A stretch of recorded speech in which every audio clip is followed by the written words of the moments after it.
Informação, conhecimento, experiência, lutas e principalmente inclusão. TEAcast é sobre isso. Hoje a gente está recebendo a Helena. Seja bem-vinda, Helena. Muito obrigada por ter aceitado o convite. É um prazer. Helena é presidente da Amande MT, né? E ela é mãe, ativista, profissional, então eu acho que é muito importante vocês ouvirem Helena, ouvir a experiência de Helena e tudo que ela tem para contribuir na vida de vocês. Bem-vinda! Eu que agradeço. E, você é muito gentil, mas assim, um pouquinho que eu tiver para contribuir, um pouquinho que eu puder ajudar as pessoas, é para isso que estou aqui. Ai, que bom. Eu estava gravando com o Dr. Samuel e aí a gente estava falando disso, né? Que como a causa, ela escolhe a gente e como a gente acaba incorporando no nosso dia a dia a militância, né? Que é para além dos nossos, né? Sempre é muito para além dos nossos, né?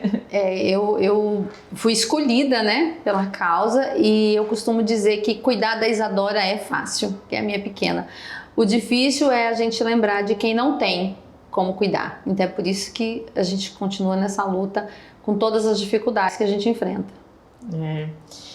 A gente estava aqui nos bastidores conversando e aí, antes da gente começar aqui no script, como a Amande, né, assistência e tudo que a Amande faz, né, pensa, né, a terapias acaba sendo, que é o que eu atuo, por exemplo, acaba sendo a cereja do bolo, né? A gente tem uma pequena população que tem acesso a terapia especializada, né? A Amande, na verdade, ela trata mais outras coisas, né? Ela cuida mais do básico que falta para a maioria das famílias, né? Infelizmente, né? Falta o básico, né, para as famílias. Queria que você contasse um pouco sobre essas famílias que são assistidas, como é que funciona o trabalho. A grande dificuldade nossa, Carla, é que chegue informação até essas famílias.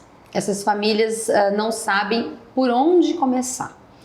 A Amande surgiu com um grupo de mães que estavam em Várzea Grande, estavam totalmente desassistidas. Nos reunimos, juntamos, fizemos um grupo e a gente sentiu a necessidade de criar um CNPJ, porque nós não conseguíamos avançar, a gente só ficava ali naquele espaço. Nascemos com o nome de AMA MT e com abrangência estadual, para que a gente pudesse acolher as mães de todos os lugares desse estado. Hoje nós temos no nosso grupo mães da Bahia, mães de São Paulo, do Paraná, que buscam referência de informação conosco. Não é outra coisa, não é informação. Então nós criamos esse grupo de mães e depois a associação para que essa informação possa chegar. Muitas mães não sabem nem por onde começar o diagnóstico do filho, ou se tem o diagnóstico não faz ideia de como conseguir um primeiro atendimento. Não é nem o que você oferece, é um primeiro atendimento. Por onde quem procurar primeiro, né? Esse TEAcast, ele surgiu também com um dos propósitos esse. É levar informação básica, né? De que eu vou fazer uma avaliação. Quando que eu vou ver que meu filho está com atraso, né? Quem que eu vou procurar primeiro? Como que eu vou, né? O caminho parece simples para nós que temos acesso à informação, né? Mas existem muitas pessoas que não têm o básico de informação. Eu recebo, às vezes, a gente tem um grupo primeiro de acolhimento e a gente recebe, às vezes, mãe que diz assim, meu filho é diferente. É a primeira coisa que a gente ouve, meu filho é diferente. Aí você fala, diferente como? E aí ela começa falando de características que a gente sabe que estão ligadas ao autismo. E a gente fica com muita dificuldade de dizer para essa mãe, porque ela vai receber da gente essa primeira informação que o filho dela possivelmente é uma criança com TEA e ela não tem um suporte psicológico para isso. Quando a gente consegue, a gente faz a presencial, conversa com elas choram muito e se desesperam, porque não sabe por onde começar. Nossa rede pública não oferece o mínimo do mínimo para essas famílias. Porque a partir do momento, eu acho que é feito esse diagnóstico, né, e aí se abre todo uma situação que precisa ser olhada, que é o tratamento, que é a intervenção, né, e aí eles esbarram em outras dificuldades que vão trazer muito mais sensação de impotência mesmo, né, porque quando você não consegue oferecer para o seu filho o mínimo que ele precisa, né, acaba gerando, imagino que gera sentimento de impotência na mãe. É mais ou menos esse caminho? É assim, de que você falhou. e de que você está falhando e que o seu filho não vai ser alguém na vida por sua culpa. É uma culpa muito grande que essas mães enfrentam. Porque você chega no pediatra ou quando você consegue um atendimento com um neurologista, ele diz, o seu filho tem ideia e ele precisa de intervenções rápidas agora, não podemos perder tempo. E aí você não tem condições financeiras porque é caro. A gente sabe que oferecer o melhor para o filho é caro. Você não tem condições financeiras, às vezes até tem alguma, mas tem outros filhos que requer cuidado. Aí você se depara com os planos de saúde que não lhe atendem quando tem um plano de saúde. E aquela mãe que está lá na ponta, que não tem plano de saúde, que não tem condições financeiras, que às vezes vive com um salário mínimo e não tem condições de trabalhar fora. Então, ela olha para o filho e ela sabe que o sucesso do filho dela depende exclusivamente do que ela vai fazer por ele. E ela não tem muito para fazer. Então, é muito frustrante, é muito desesperador. E a gente tem algumas mães que a gente acompanha bem de perto, porque a gente teme pela sanidade mental delas. Entendi. Porque elas não têm o básico, elas não têm alimentação. Às vezes a criança é muito seletiva, vive de leite e ela não consegue comprar o leite para a criança. Não, o preço que tá o leite no supermercado. Esse dia eu tava no supermercado, eu tava falando, gente, como que uma criança que tem seletividade, que consome, sei lá, 4, 5 litros de leite por dia, né? Tá sobrevivendo com esse preço? Eu tenho alguns amigos que já andam fugindo de mim, sabe? Porque eu acabo pedindo, gente, eu preciso, eu tenho a mãe fulano de tal e ela precisa, a criança vive, ela toma leite, e aí? O que eu faço? Eu não tenho mais condições, eu já não tenho mais de onde conseguir. Aí esses amigos acabam doando, e aí tem uns que eu falo, gente, me empresta um Pix, eu preciso comprar leite. E aí tem alguns assim que já a gente sabe que fazem com muito carinho, como você, que nos ajudou muito, muito agora com seu aniversário. Que bom! Foram muitas famílias assistidas, muitas, sabe?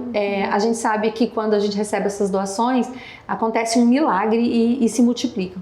As famílias foram assistidas e a gente percebe que eles ganham mais força para lutar quando eles recebem esse carinho. É que eles se sentem que tem alguém junto com eles, né? Exatamente. Tem alguém ali junto, né? Não é levando, mas ali com a mão do lado, sabe? Caminhando ao lado.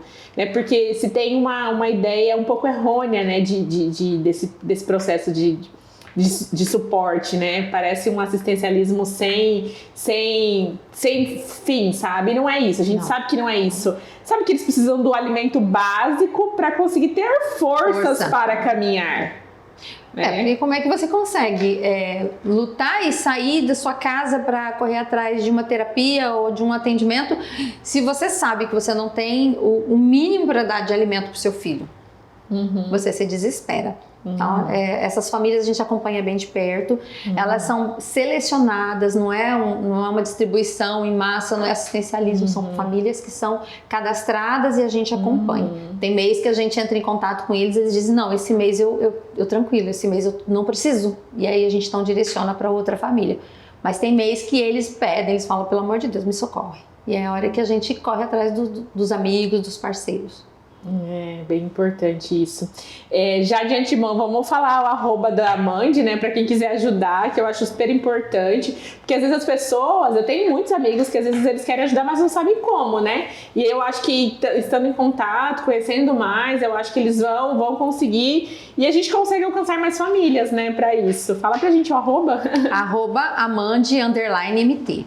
Certo, gente, vamos seguir, vamos aí ajudar como for as possibilidades, né, para que mais famílias tenham o básico, né, que a gente está falando de famílias que precisam de muito mais, mas elas precisam de ter o básico, né, sim. Que infelizmente falta para, assim, boa parte da nossa população, né, a gente não vai entrar nessa discussão agora. Você não dá outro TechCast. Vai dar, exatamente, vai dar outra seara.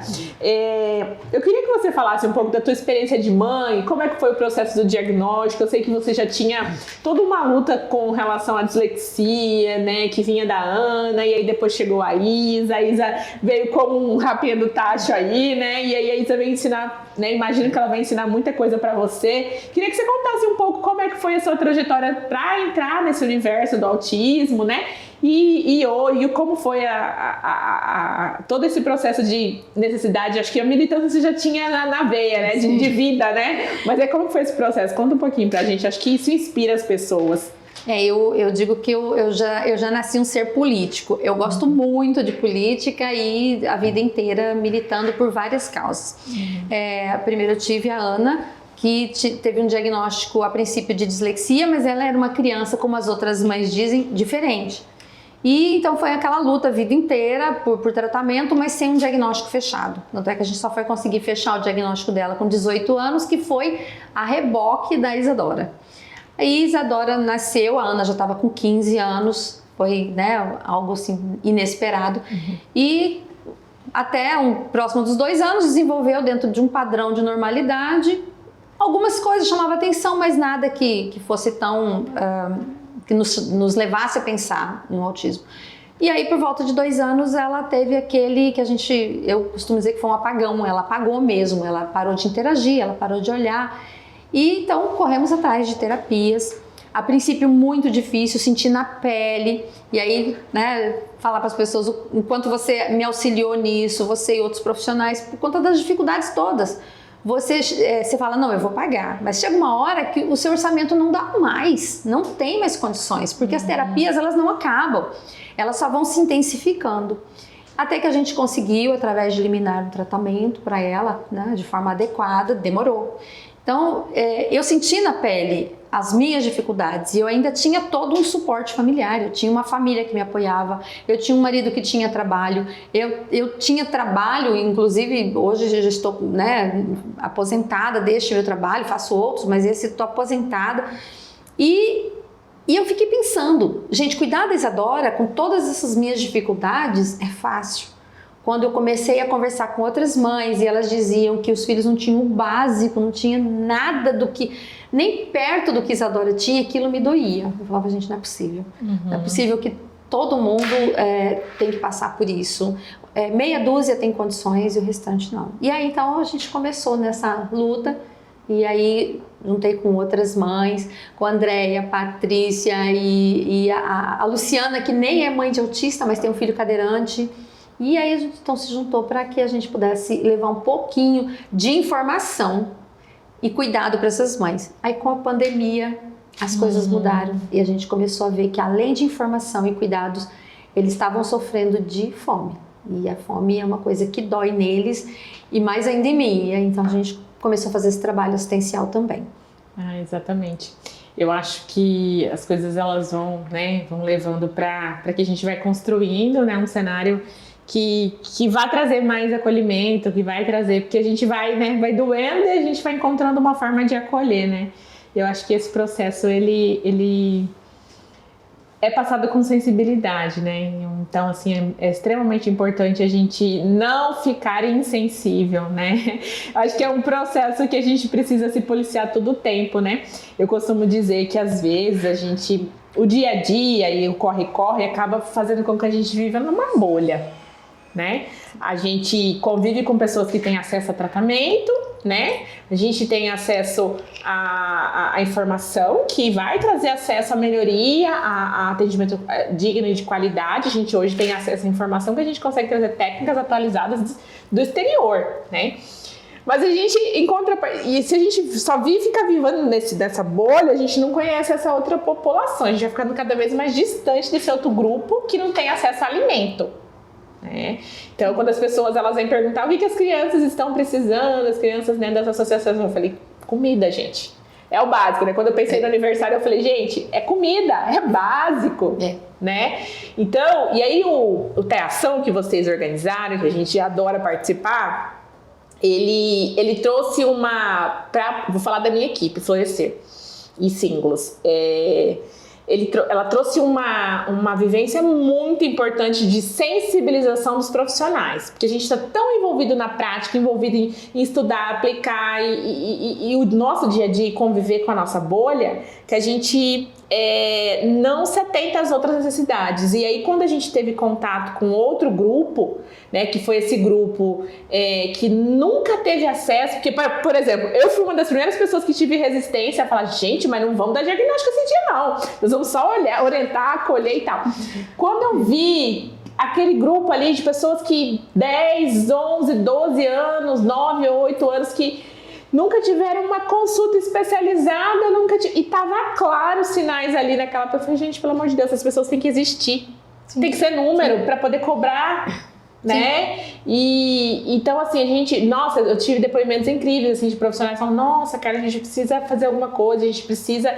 Entrou num lugar, sabe? Teve um toque especial nas pessoas que começamos a sair dessa bolha e olhar para outras coisas. E como é importante, acho que se todo profissional pudesse viver isso, seria muito importante, porque a gente, até para conseguir pensar como que eu, dentro da minha especialidade, das formações que eu tenho, como que eu posso pensar um pouco fora da caixa, fora, né, só dos protocolos, para dar o mínimo de orientação, acesso à informação e algo básico que essa família pode dar conta de conseguir fazer com essa criança. Porque o atendimento intensivo e do jeito que precisa ser, às vezes ela nunca vai conseguir ter. A gente sabe que muitos aí nunca vai conseguir ter o mínimo possível. Porque a gente está falando de políticas públicas, de outras coisas que ainda vai demorar para chegar, infelizmente. Nós estamos falando disso mesmo, de existir, de ser enxergado, de ser visto. É esse o papel da associação.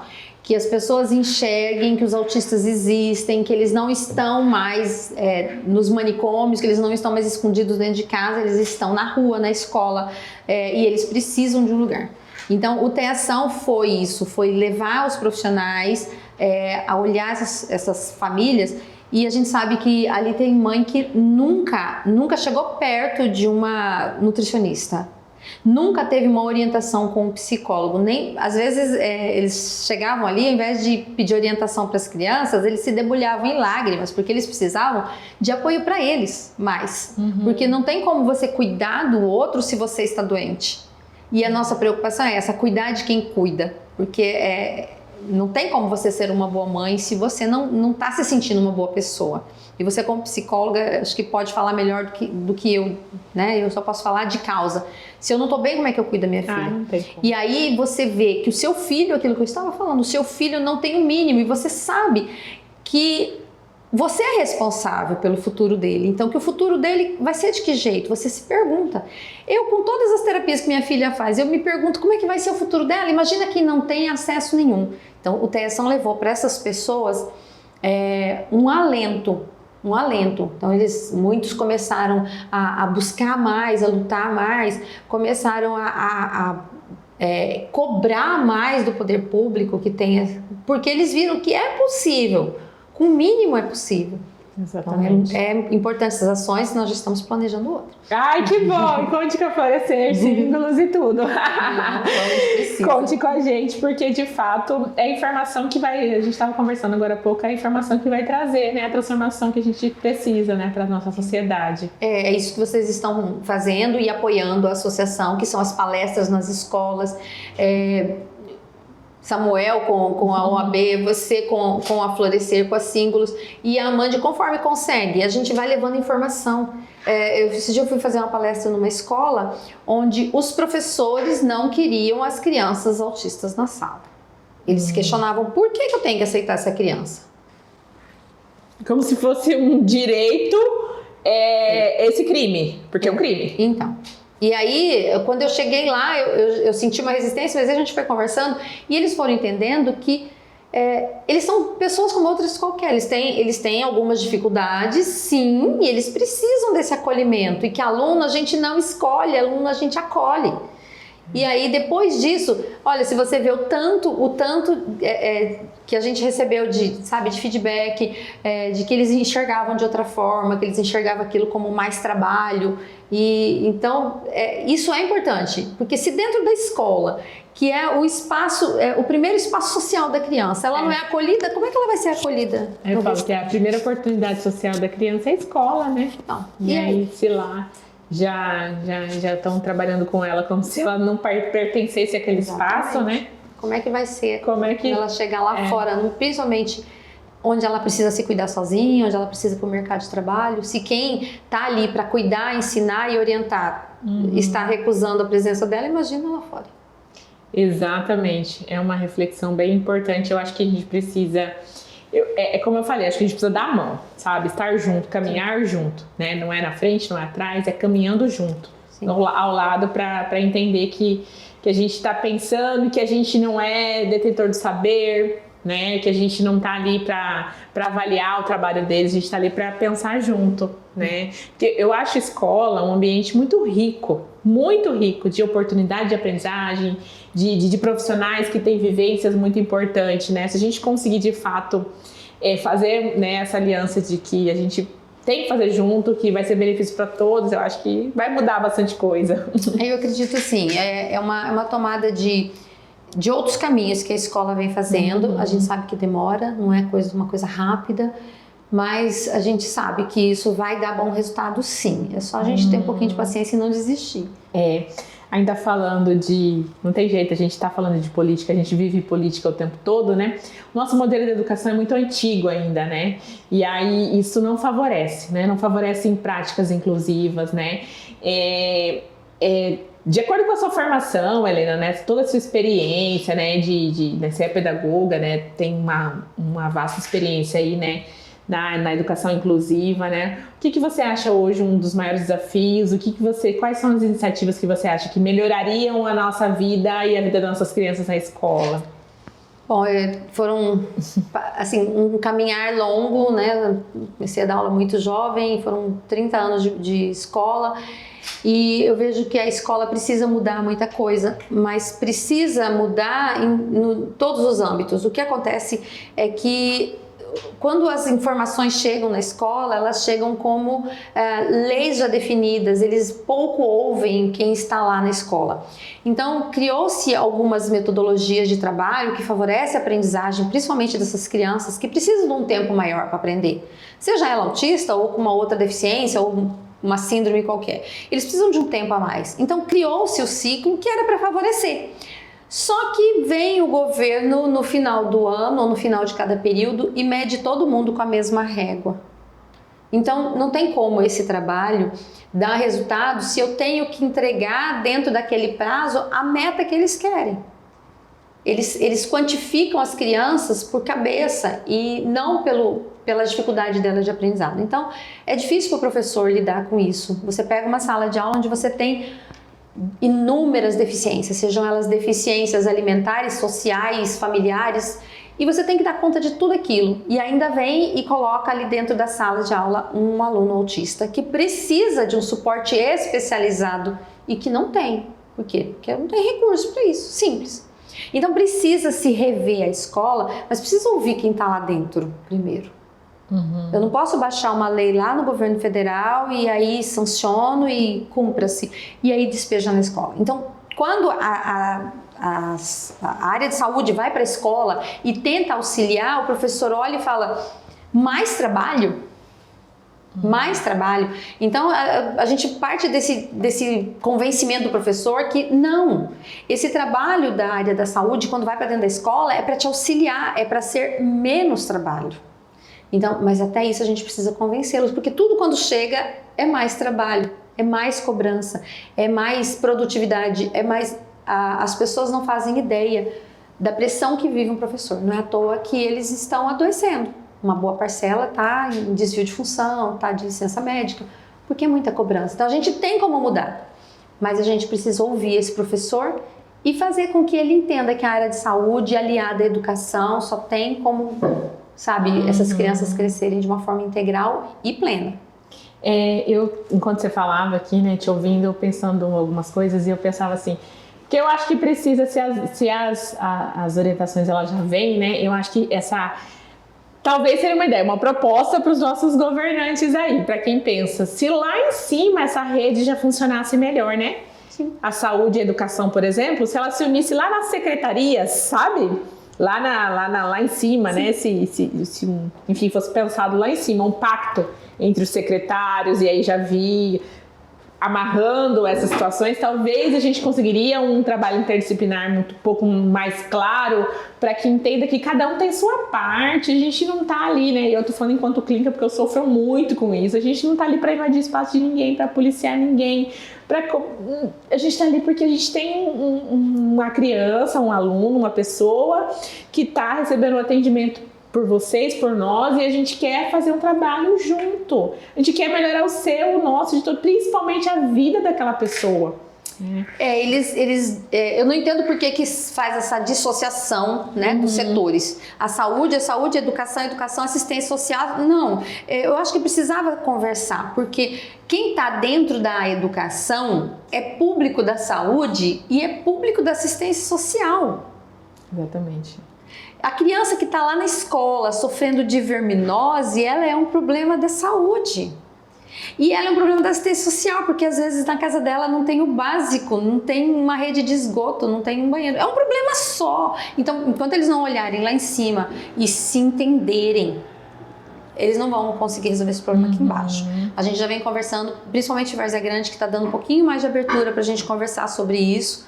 E a gente vem falando com eles que precisa fazer parcerias. Parceria com a área da saúde, parceria com a área da assistência social, com a sociedade civil, fazer parcerias para que resolva esses problemas. Eu acho que, de repente, uma proposta, e aí eu já deixo aqui um desafio para os nossos governantes, uma proposta interessante seria pensar em, de repente, a cada número de pessoas atendidas, né, no processo de inclusão, quantificar isso e aí ter uma equipe de inclusão para isso, né? Uma equipe multidisciplinar. Eu, na minha experiência, né, eu atuei 8 anos em uma creche, né? Uma creche pública.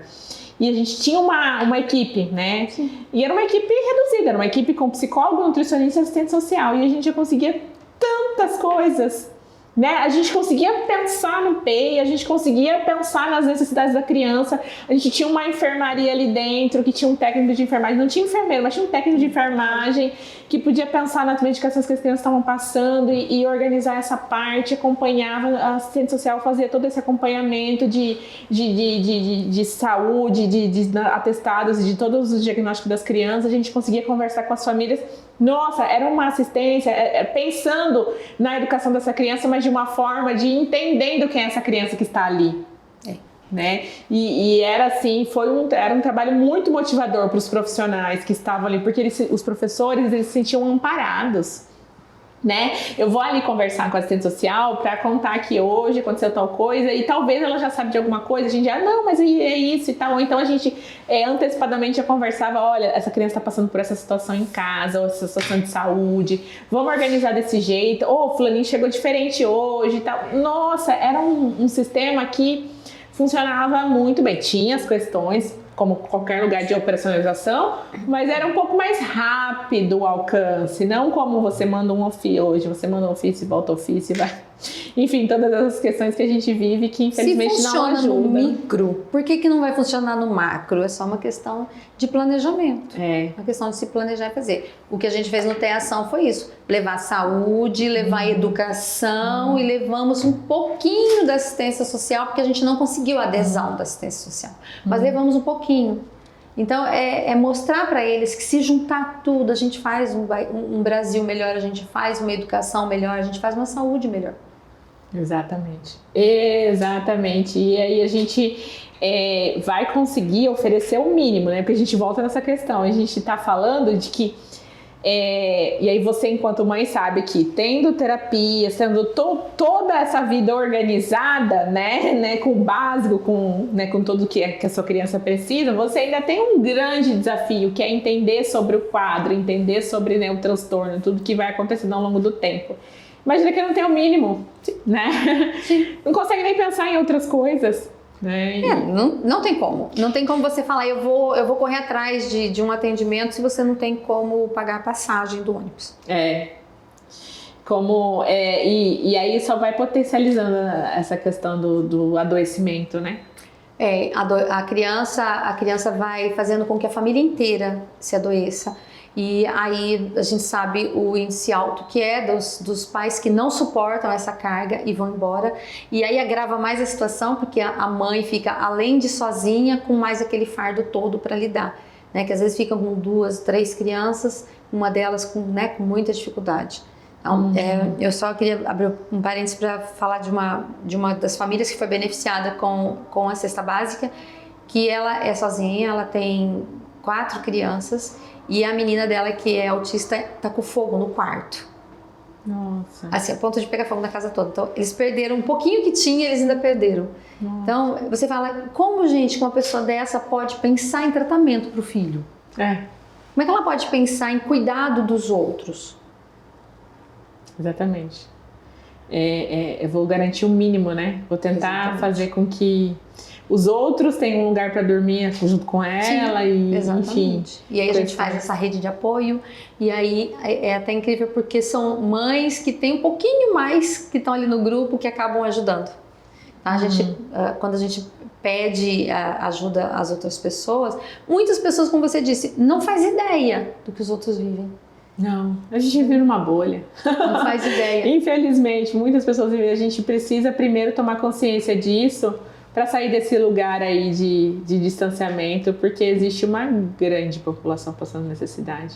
A maioria do Brasil, né? Infelizmente. A minoria que está numa vida mais confortável. Infelizmente. Helena, eu queria fazer uma última pergunta para você, mas pensando em perspectiva de futuro mesmo, né? O que você pensa sobre como é que vai ser essas crianças que receberam intervenção precoce, as que não, como é que vai ser esses adolescentes, né? A gente tem um grupo aí de adolescentes que não receberam intervenção, infelizmente, que estão, né, vivendo, mas o que você pensa sobre isso? Até pensando também em sugestões de políticas públicas, né, para os nossos governantes, para essas pessoas, né? A minha filha, né, a Ana, que teve um mínimo de intervenção e não foi totalmente direcionado, mas ela, por conta da minha profissão e o que a gente pôde proporcionar, hoje ela está na faculdade. Nossa. Isadora, quando começou, ela não olhava, ela não atendia, a impressão que dava que ela era surda. Hoje, ela brincando com as outras crianças, você quase não percebe sinais de autismo nela. Tirando uma dificuldade na fala e algumas dificuldades ainda de comportamento. Então, eu imagino que ela vai ter um futuro brilhante. Que ao menos ela vai conseguir se cuidar sozinha. Porque a grande preocupação nossa de mãe é, e se eu faltar? Imagina. Quem que vai cuidar do meu filho? Quem que vai ter paciência para administrar as crises dele? Quem que vai correr atrás do leite, que ele só vive de leite? Essa é a nossa preocupação. Mãe de criança com autismo não pode nem ficar doente. Porque se você ficar doente, quem que vai cuidar do seu filho? Então imagina pensar na morte de jeito nenhum. Então o sonho de toda mãe é que seu filho se cuide sozinho. Se ele conseguir chegar na faculdade e ter uma profissão, ótimo. Mas que as pessoas olhem o autista como uma pessoa como outra qualquer, só com algumas limitações, como todos nós temos. A Ana, para conseguir um estágio, foi um sufoco. Tinha vaga, a hora que eles descobriam que ela era autista, pronto, a vaga não tem mais, a vaga sumiu. Então o mercado de trabalho precisa estar aberto para essas pessoas. As escolas precisam estar abertas para essas pessoas, mas eles têm condição de chegar lá. A gente sabe que uma parcela não vai chegar, uma parcela vai precisar de cuidados. Mas a intervenção precoce é o que dá resultado. Eu tenho isso na minha casa. Né? Hoje a minha filha me ajuda até em atividades domésticas de uma criança de 6 anos. Ela vai lá, ela arruma a caminha dela, ela guarda o sapato, ela troca de roupa, ela já está começando a tomar banho sozinha. Tudo que uma criança de 6 anos faz, ela está fazendo. Então, dá resultado. Eu sou prova disso, a minha família é prova disso, dá resultado. O que a gente precisa é só que eles entendam que ou o governo olha para essas crianças e dá a eles condições para que eles tenham atendimento, ou eles vão ter que dar muleta lá na frente. É simples. Eu me lembrei, você falando sobre a Ana, me lembrei daquele dia que ela fez um depoimento lá no evento, e que uma coisa me chamou bastante atenção e que eu falo muito para os meus amigos, que não tem familiar com autismo, enfim, não convivem, né? Eu sempre digo que a gente precisa pensar enquanto sociedade, né? Eu vou receber uma pessoa em casa, né? Como que eu vou fazer para receber essa pessoa bem, né? Entendendo as particularidades sensoriais, enfim, sociais daquela pessoa, né? Porque a gente tem nossas particularidades, né? Então, inclusão também é isso, né? Eu vou receber um colega de trabalho que tem autismo, né? Como que eu vou lidar com as questões dele? Perguntar para ele, você tem alguma restrição, algum alimento que você não come? Qual é a sua preferência? A gente faz, você não pergunta pro seu amigo que vinho você gosta de tomar? Por que eu não posso perguntar pro... Exatamente. Então eu acho que, e aí a inclusão, a gente precisa muito falar disso para a sociedade, né? Que é pensar no outro mesmo, tem empatia, gente, faltando de empatia aí, de gratitude, tudo que tá na moda, e tal. Vamos falar, vamos pensar em empatia, gente, vamos no básico, né? Vamos cantar parabéns com bolinho de sabão, que foi maravilhoso, que nenhuma criança desregulou, ninguém chorou, todo mundo se divertiu, é isso. E não deixou de ser bonito. Foi bonito mesmo, foi lindo. Acho que foi mais bonito, no final tava todo mundo chorando. Então, exatamente. E só mudou uma coisa, de bater palma para soprar bolinha, só, mais nada. Sabe, todo mundo se divertiu da mesma forma.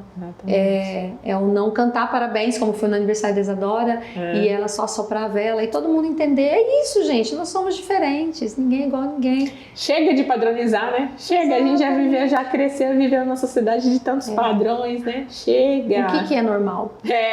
Tá, vamos repensar isso, né? O que é normal? Será que não são eles normais e nós somos anormais? Exatamente. Gente, foi maravilhoso. Gostei demais, Helena, muito obrigada.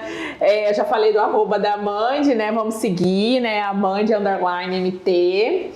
Vamos conhecer mais, lá eles trazem informações e tudo que tá rolando aí de informações é bem importante todo mundo acompanhar.